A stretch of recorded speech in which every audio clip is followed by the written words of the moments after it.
Oke, selamat siang semuanya. Ya, kita hari ini kita akan membahas ini ya, modul yang bab 7 sama bab 8, jadi dua bab hari ini ya. Full life cycle sama full CLI ya. Yang ini minggu depan aja. Oke, ini sebelum persiapan sebelum kita masuk ke SPA ya, bikin SPA. Nah, kita harus tahu dulu yang namanya life cycle di FU ya. Jadi yang namanya FU ya atau framework-framework yang lain itu pasti punya yang namanya life cycle ya. Life cycle itu siklus hidup ya. Framework itu kan biasanya kan dibikin pakai basisnya kan OOP ya, berbasis objek gitu. Nah, di sini kan pasti kita membuat sebuah objek ya, terus objeknya kan hidup ceritanya kan. Nah, terus kalau misalnya udah nggak dipakai objeknya mati kan gitu ya. Semua objek kan siklusnya begitu ya. Pasti ada siklus dia dibuat ya, terus dia bekerja dan terus dia dihancurkan kalau misalnya udah nggak berguna. Nah di FU itu juga sama ya, itu ada siklus hidupnya ya, life cycle-nya begitu. Ini cuma di modul agak kepotong ya, mungkin kita cari yang di sini aja, di Google aja gambar yang utuh gitu ya. Loh, bentar, kok nggak ada gambarnya. Nah ini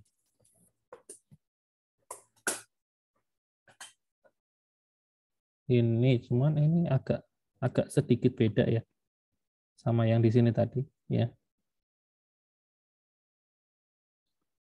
Sebentar. Oh, ya hampir sama sih. Memang siklusnya ada tiga sebenarnya ya. Create, mount sama unmount ya. Kalau di sini destroy ya. Unmount jadi destroy. Gitu. Sebentar, saya cari yang lain.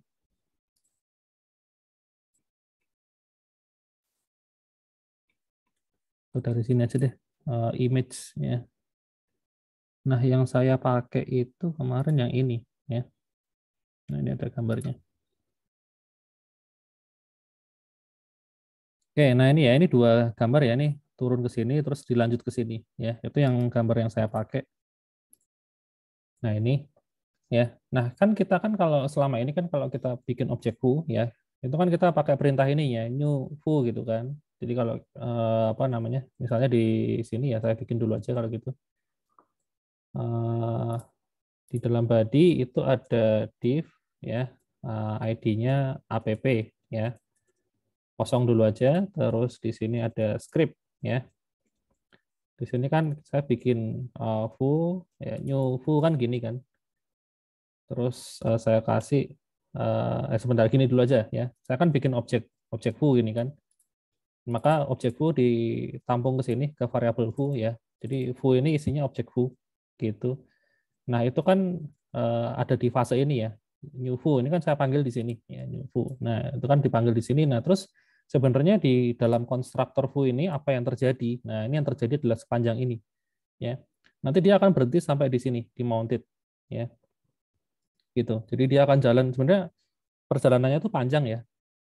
Perjalanannya panjang sekali ya sampai dia berhenti di sini. Kalau dia sudah sampai di sini itu objeknya itu sebenarnya sudah baru selesai di-create ya. Baru selesai dibuat dan tampilannya baru bisa kita pakai itu setelah ada di fase yang mounted ini. Gitu. Tapi sebelum itu sebenarnya perjalanannya panjang ya. Gitu. Nah, pertama-tama ketika kita panggil ini perintah new foo ini itu yang dia lakukan adalah ini. Dia menginisialisasi event sama life cycle-nya. Gitu. Jadi kalau kita di sini punya ada event handling di dalamnya, nah itu baru dibikin ya, dibikin dulu, terus life cycle-nya terus dibikin. Nah setelah itu dia akan memanggil ini yang di sebelah kiri ya, yang warna merah-merah ini function ya. Jadi di dalam konstruktor foo dia akan manggil function namanya before create ya. Dia akan manggil before create di sini. Ya, ini adalah function-function yang bisa di override. Ya, yang merah-merah ini, ya, yang kotak merah ini, itu adalah function yang bisa di override. Jadi kalau kalian misalnya nih setelah objek foo-nya dibikin kan dia sudah punya event sama life cycle-nya, ya.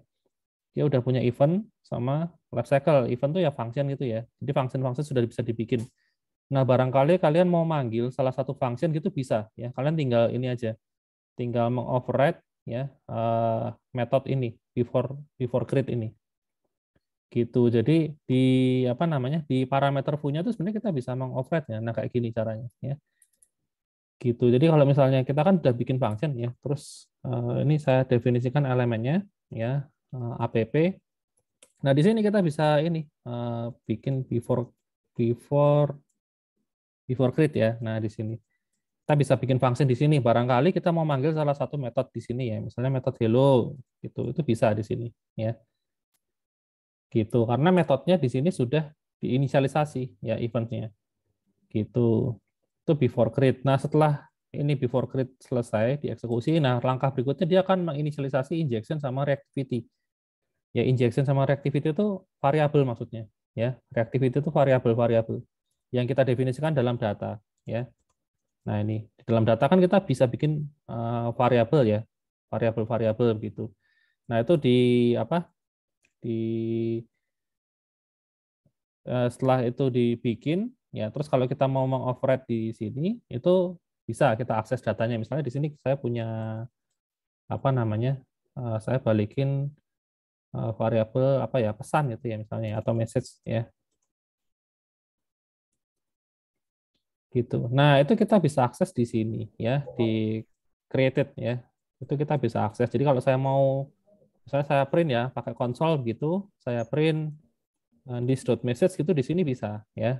Tapi kalau saya printnya di sini ya, di before create ini nggak bisa ya, karena di before create ini kan variabelnya belum dibikin ya. Jadi di sini dia nggak bisa membaca variabel ya, di bagian ini dia belum bisa membaca variabel ya.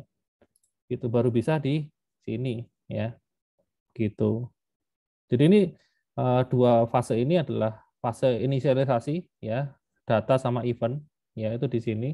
Nah, setelah itu baru dilakukan pengecekan. Di objek foo-nya ini ada ini enggak? Ada atribut elemen enggak? EL ya. Nah, di sini kan saya punya nih EL ya. Karena bisa jadi dia nggak punya atribut EL ya. Bisa jadi nggak ada di sini. Nah, kalau misalnya dia punya apa namanya? Atribut EL ya, dicek lagi ada atribut template nggak? Nah, kalau ada atribut template ya misalnya ya, nah template-nya di render ya. Tapi kalau nggak ada apa namanya? Di apa dia nge-compile apa namanya? HTML yang paling luar itu sebagai template-nya gitu ya. Nah, ini tinggal dilihat cabangnya aja nih apa namanya? Kalau di sini ada EL, ya berarti ini dia diinjek ke sini ya. Gitu ya. Enggak, kalau dia punya EL ya dicek dulu template-nya. Kalau ada template, template-nya akan diinjek ke sini ya. Gitu. Tapi kalau apa namanya? Dia misalnya nggak punya template, di sini kan kita nggak ada template nih. Nah, berarti yang dijadikan template adalah satu objek ini. Gitu. Kecuali kita punya template kemarin ya. Kita kan bisa bikin template tuh kemarin ya. Saya bikin misalnya custom button gitu ya. Nah, nanti custom button-nya yang akan di-replace ke sini gitu loh. Itu kalau ada template-nya ya. Jadi kalau ada template, dia template-nya akan menggantikan ini ya. Tapi kalau nggak ada, ya ininya yang dijadikan template sama foo-nya. Gitu. Itu kalau punya atribut elemen ya.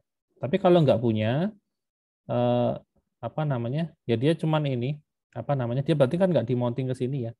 Dia ngecek langsung template-nya gitu. Dia jadi objek yang punya template tapi apa?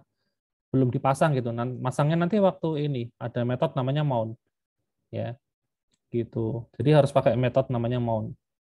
Ya, itu kan sebenarnya bisa juga ya kita mounting. Cuman kemarin kayak saya di modul saya ngajarin nggak ya apa nge-mounting apa namanya objek ke dalam ini mount,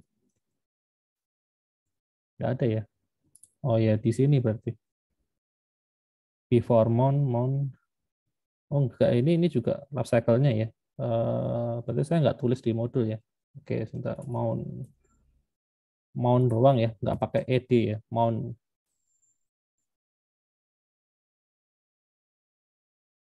Nah ini app.mount. Nah, ini juga bisa sebenarnya ya. Jadi ketika kita bikin apa namanya? Misalnya kita nggak definisikan elemen di sini ya. Nah, kita bisa mounting di tengah-tengah sebenarnya ya.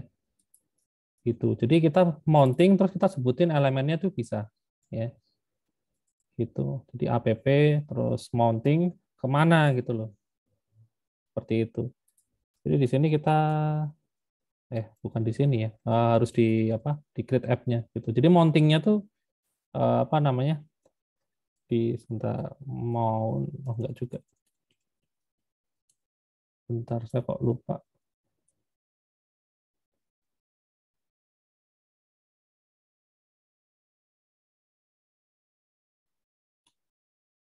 Oh ya, harus dibikin dari sini. Berarti harus pakai sistem komponen dulu ya. Nah, jadi kita sebenarnya bisa ya nge-mounting apa aplikasi belakangan. Jadi kita di source code-nya ini kita bikin dulu, definisikan dulu objek view-nya ya. Tapi ini elemennya belum kita tentukan.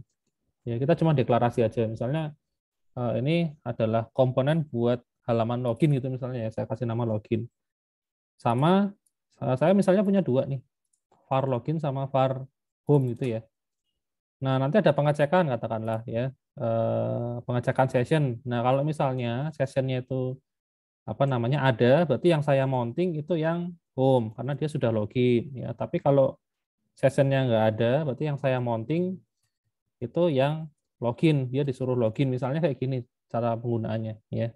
Tapi objeknya kita sudah punya ya, gitu. Nah, nanti ini kan anu ya, sebetulnya objek-objek view-nya ini kan akan kita pisah-pisah ke dalam kelas-kelas gitu loh. Jadi nanti di sini hanya tinggal import terus panggil gitu. Nah, cuman karena di sini kita belum pakai yang apa model komponen, ya kita masih campur sama HTML, jadi ya mungkin saya demoinnya agak susah ya, nyontohinnya gitu. Kayaknya kok aneh aja gitu, ada dua objek view di sini. Ya. Oke, gitu. Eh, Terus, nah mungkin ini kita coba dulu aja ya. Ini, oke, bentar elemennya saya balikin dulu ya. Oke, tadi mana ya ini ya,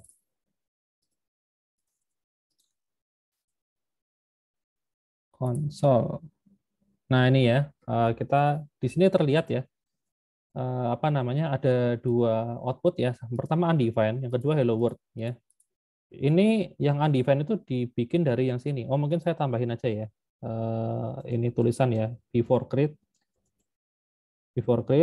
ya, message-nya sama dengan ini ya, isinya ini. Terus ini saya taruh di sini pas created ya. Setelah created ya, message-nya isinya ini gitu. Nah, ini mungkin lebih jelas saya refresh. Nah, ini waktu before create itu message itu isinya undefined ya. Tapi setelah created message itu isinya hello world. Nah, artinya apa? Artinya waktu metode ini kita override itu sebenarnya data belum dibikin ya. Sesuai dengan gambar di life cycle ini ya. Waktu before create itu data belum dibikin karena data bikinnya di sini ya. Nah, setelah created itu baru kita bisa akses data ya, gitu. Jadi, saya punya pertanyaan, kalau misalnya data kita itu mau ngambil dari API gitu atau dari web service ya, kita harus taruh di mana code-nya? Ya jawabannya di sini ya, di dalam created gitu. Kalau di sini kan kita belum punya variabel apapun ya. Jadi kalau kita ngambil data dari service ya, dari API gitu, nah terus di sini harus ditampung di mana kan nggak tahu ya. Variabelnya belum ada soalnya. Ya, jadi di sini kita nggak bisa. Ya, kita nggak bisa menampung data hasil dari kembalian dari API. Nah, makanya kalau kalian butuh ngeload data dari API, bikin di sini, source code-nya kalian taruh di dalam sini ya. Di sini fetch from API gitu ya, ngambil terus ditampung di sini. Gitu. Ya. Nah, ini salah satu fungsinya lifecycle itu untuk seperti itu ya. Jadi biasanya sih untuk ngeload dari database, terus load data dari API itu semua ditaruh di sini ya. Gitu. Di dalam created ya. Seperti itu. Nah, terus tadi terus ini ya ada prosesnya seperti ini, pengecekan dan lain sebagainya. Nah, sampai akhirnya ini ya, kita sudah apa namanya? Sudah punya template atau HTML yang siap untuk dipasang, ceritanya begitu. Ya. Tapi belum dipasang. Ya, sampai sini itu belum dipasang. Nah, Tapi ya template-nya sudah ada. Nah, setelah template-nya sudah ada, kita bisa mengoverride ini. Ya, before mount ini kita bisa override. Ya, sebentar kita lihat. Nah, ini jadi fase yang kedua, ini fase yang pertama tadi adalah create ya. Fase create itu adalah fase inisialisasi. Ya, itu dibagi jadi dua, ada before create sama created. Ya, gitu. Nah, terus fase yang kedua adalah fase mounting. Ya, fase mounting. Nah, fase mounting sendiri ada dua juga, before mount sama mounted. Ya, ini sebelum dipasang. Yang ini setelah dipasang, ya, gitu. Nah, untuk membuktikan kita ini aja, kita bikin apa namanya? Kita punya template ya. Saya bikin template di sini, ya. Templatenya sederhana aja, ya. Ini pakai petik satu aja. Isinya div, ya ini div juga, terus apa namanya? V apa nih? ID, oh nampilin message aja ya. ID-nya hello. Nah, ID-nya nanti dipakai buat kita nge-get data ya. Terus di sini dia nampilin message ya. Gitu. Nah, message dari sini kan udah dibikin ya di dalam apa namanya? Created ya. Ini kan dia sudah dibikin. Jadi ini sudah bisa dipasang ke sini ya waktu fase ini apa? Mounting ini tuh ya. Nah, mounting kan dibagi dua ya. Ada before mount ya, kita coba override before mount. Ini artinya template sudah siap, tapi belum dipasang. Nah, untuk tahu udah dipasang apa belum ya kita coba ambil aja isi dari apa div-nya ini, div dengan ID hello ya. Kita coba print ya, console.log gitu. Terus saya pakai JavaScript aja, dokumen.getElement element by ID ya, gitu. Terus ID-nya hello ya. Gitu. Ini pas fase before mount ya. Before mount ya. Div dengan ID hello isinya apa gitu ya. Terus saya override juga untuk yang mounted ya. Mounted itu setelah dipasang ya. Ini kan prosesnya sangat cepat ya. Sangat cepat itu loh. Kalau kita buka halaman HTML ini ya taunya kita langsung kepasang aja ada div hello gitu kan. Padahal sebenarnya ada banyak function yang dipanggil di dalamnya ya. Oke, ini sudah. Nah, sekarang kita coba refresh halamannya ini tadi. Nah, ini ya. Keluar tulisan hello world ya. Hello world. Nah, terus oh ini. Kelihatan ya di sini ya. Yang before mount itu kita coba ambil dokumen.getElement by ID ya, ID-nya hello. Kita ambil tuh null ya, objeknya nggak ada gitu. Nggak ketemu div dengan ID hello tuh nggak ada di sini ya waktu before mount. Tapi waktu mounted itu ketemu ya, ada objek HTML div element ya, objeknya ketemu ya. Oke, ini kayaknya bentar saya lupa manggilnya pakai HTML gitu kayak inner HTML. Nah, ini keluar ya tulisan hello world ya. Div ID hello isinya hello world ya. Kita dapat isinya ya, isi dari div ini ya di sini.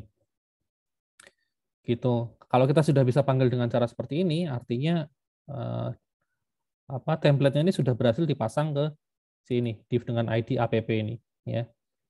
Gitu.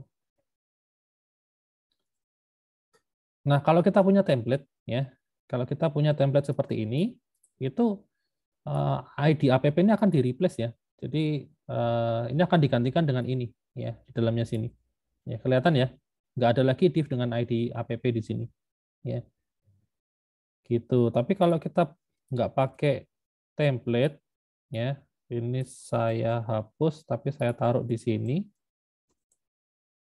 Nah, div dengan ID app tetap ada, ya. Baru di dalamnya ada div dengan ID hello, ya. Nah, itu yang membedakan ini tadi, ya. Ini ada yang ke kiri sama ada yang ke kanan. Yang ke kiri itu kalau yang ini, sebentar, yang ke kanan itu seperti barusan ini, ya. Dia di sini kita nggak punya template, ya. Tapi kita langsung tulis HTML-nya di sini. Nah, maka div dengan ID app-nya itu tetap ada, ya. Gitu. Maka yang terjadi ini, ya strukturnya kan beda ya. Ini ada div dengan ID app, baru dalamnya ada div dengan ID hello. Tapi kalau kita taruh ini code-nya ini ke dalam template, ya template seperti ini, ya, maka yang terjadi adalah ini div dengan ID app-nya hilang. Jadi cuma ada yang ini doang. Ya, saya refresh. Nah ini, cuma ada div yang ini doang. Ya, gitu. Memang secara ini ya tampilan di sini sama ya, tapi strukturnya sebenarnya lain. Ya, jadi kalau kalian butuh outer outer elemennya tadi yang div ID app-nya ya jangan pakai cara yang ini ya. Atau di sini mungkin disediakan lagi div di luarnya gitu ya. Ada div khusus gitu loh. Karena div yang ID-nya nongol di sini di elemen ini akan di replace dengan template ya gitu. Atau kalau enggak ya di sini tambahin div ID app juga itu misalnya ya. Karena ini kan di replace ya. Cuman kan cuma kalau kayak gini ya agak aneh aja ya. Nah, ini tetap ada ya kalau pakai cara ini, tapi ini kita duplikat ya, ini ada ID app, ini ada lagi gitu ya.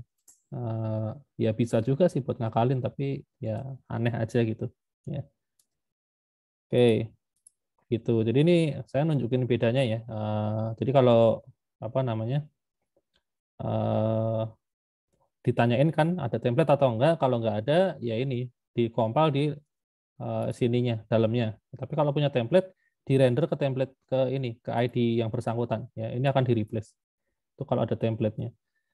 Oke, baru yang berikutnya ini ada before mount sama ini mounted ya gitu. Ini tuh sebenarnya baru baru istilahnya baru siap render ya tapi belum dilakukan, makanya waktu before mount tadi kita ambil ya nggak ada ya, di sini kan datanya nggak ada ya, elemen hello undefined ya nggak ketemu, baru siap di render. Nah rendernya itu sebenarnya setelah ini ya, setelah before mount ini baru di ini nge-replace elemen ya, nge-replace elemen EL-nya ini itu ada di fase ini baru kita panggil mounted. Nah, setelah mounted ini kan kita masuk ke yang lingkaran merah nih ya, yang mounted ini ya. Nah, ini sebenarnya aplikasi baru siap itu di sini. Aduh, mana tadi? Nah, aplikasi baru nongol ya, itu waktu ini. Waktu tuh. Nah, waktu yang ini. Ya, waktu masuk ke sini. Mounted ini user baru bisa berinteraksi di sini, entah ngisi form, ngeklik tombol itu semua dilakukan di sini, ya. Gitu. Jadi di sini. Nah, di tengah-tengah user make ini, make sistemnya itu kan bisa jadi ada perubahan konten ya. Ya kan? Bisa jadi ada perubahan data, misalnya ini ada data yang berubah. Nah, data berubah itu kan sama Foo itu kan sistemnya pakai render ulang ya, di rendering gitu loh. Nah, rendering itu nanti ketika dia di render ya, dia akan manggil ini. Waktu di render itu eh, apa namanya? Eh, ada ini, ada metode updated ya. Jadi sesaat sebelum di render itu ada metode updated yang bisa kita override. Terus apa? Di sininya layarnya itu akan di render. Nah, setelah di render itu sorry. Ini arahnya ke atas nih, sorry ya, dari yang atas. Pertama, sebelum di render itu akan manggil metode before update ya. Jadi kalau kita apa pengen pengen melakukan sesuatu sesaat sebelum render ulang dilakukan, nah kita bisa override metode ini ya, before update ya. Nah setelah itu tampilannya akan dirender ulang, datanya diperbarui, nah baru dia panggil lagi metode namanya updated ya, seperti itu. Nah ini kita bisa buktikan dengan cara ini sama persis aja dengan yang ini ya, before update sama apa updated, before update ya sama updated. Update. Oke, nah di sini mungkin saya bikin aja satu button ya, button ubah gitu namanya ya. Button ubah ini kalau diklik dia akan mengubah variabel message ya, jadi isi kontennya berubah gitu ya. Saya pakai on, jadi kalau saya klik gitu, maka message ini isinya akan berubah menjadi apa ya? Sebentar ini pakai ini.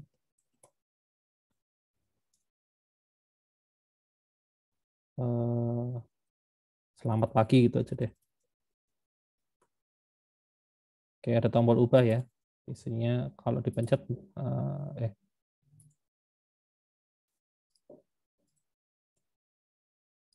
kok enggak ini? Sebentar.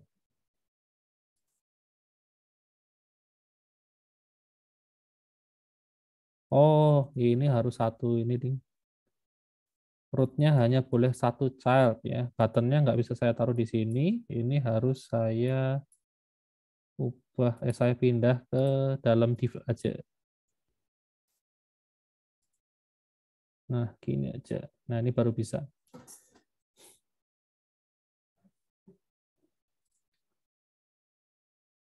Tapi ini jadi anu ya. Bentar, saya tambahin div lagi aja deh. Tetap kayak tadi, cuman ini saya tambah satu div penutup sama satu div pembuka. Nah, gini aja.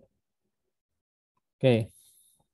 Nah, ini kalau saya pencet kan isinya berubah jadi selamat pagi ya. Nah, kita lihat nanti apakah metode update itu akan dipanggil. Saya pencet thread. Nah, ini keluar ya tulisannya ya. Apa? Metode updated.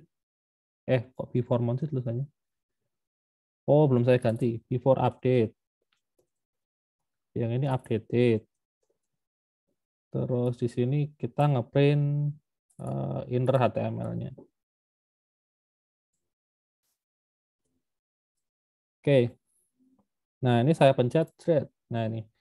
Jadi ketika sebuah halaman itu dirender ulang, maka metode update ini akan selalu ke-trigger ya.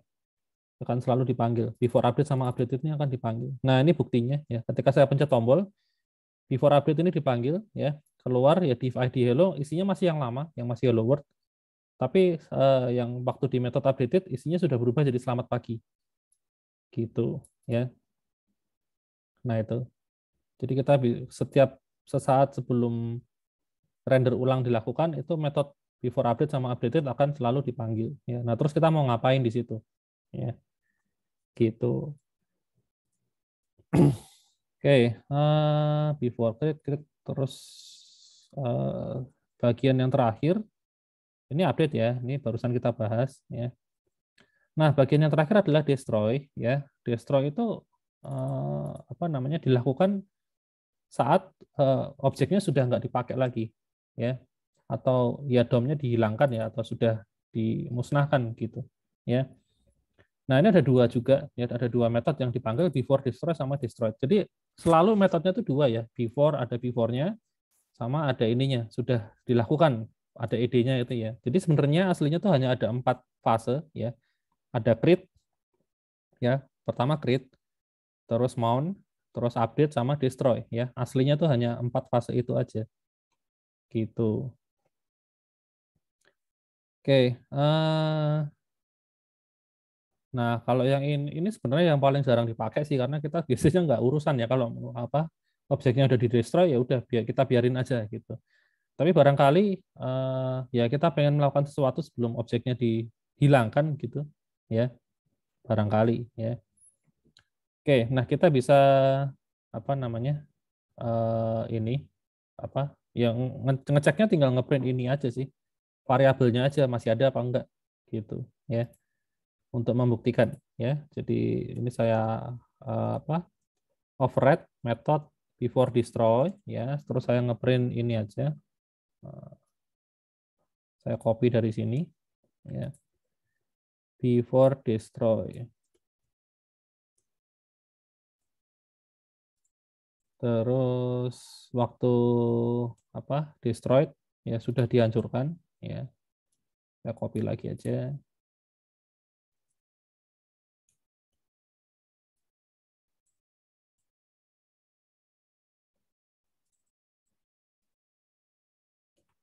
Nah, yang di sini before destroy itu harusnya di message itu masih ada isinya ya. Hello apa kalau kita ubah ya isinya berubah jadi selamat pagi tadi ya kalau pakai button ini ya.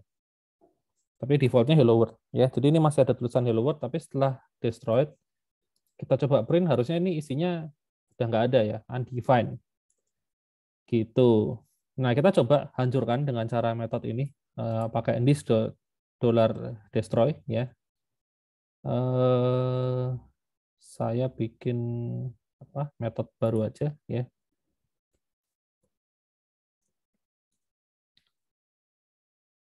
Oke. Namanya destroy ya. this dot pakai dolar ya, dolar destroy.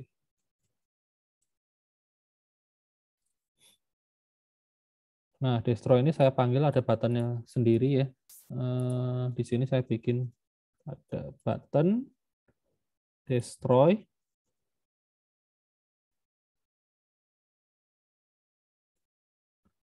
Oke, ini free on klik, dia akan manggil metode destroy, destroy ya.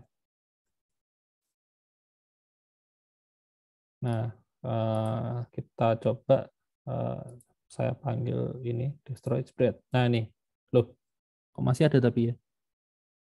Before destroy, message-nya hello world ya. Waktu destroy, oh sebentar, sebentar.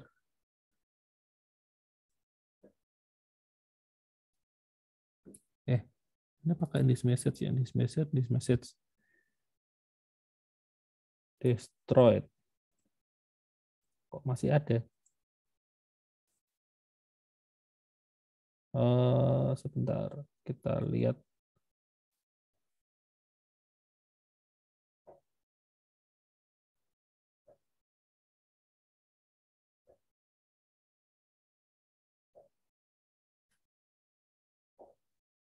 Harusnya udah nggak ada ya. Ini setelah hancur itu baru dipanggil destroyed ya.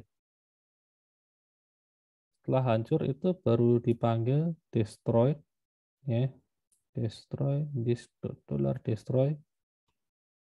Jadi waktu destroyed ini saya print this dot message, mestinya sih nggak ada, atau saya salah ya. Tapi kalau lihat gambarnya benar ya harusnya ya. Ini fase paling terakhir itu loh, posisinya objeknya sudah dihancurkan ya. Atau gini, misalnya kalau saya panggil ini deh, halo gitu ya, ada function halo gitu, bisa nongol nggak? Hmm,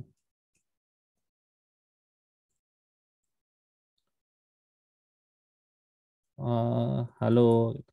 Tanda seru gitu ya. Ini saya coba panggil di sini aja ya. Eh, di sini, halo, this dot halo. Di sini juga saya panggil ya.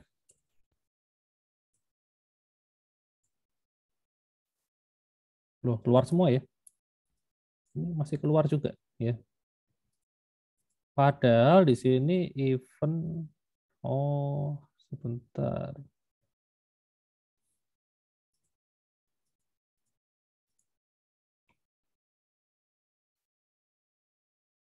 Iya, ternyata nggak hancur ya. Harusnya hancur ya. Ya, mungkin ada kesalahan ya. Ini harusnya hancur. Kalau saya trigger berhasil keluar ya di sini ya. Destroy-nya tuh kepanggil, tapi kok anehnya objeknya apa sorry, kok objek sih? Apa atribut sama metodenya kok masih ada. Nah, ini entah kenapa ya. Tapi at least sudah berhasil di trigger ya. Gitu. Tapi harusnya ini metodenya hancur semua ya. Apa datanya juga hancur semua. Gitu. Oke, oh iya ini sudah mau habis waktunya. Kita keluar sebentar terus langsung masuk lagi ya. Oke, ini saya stop dulu ya. Langsung masuk lagi.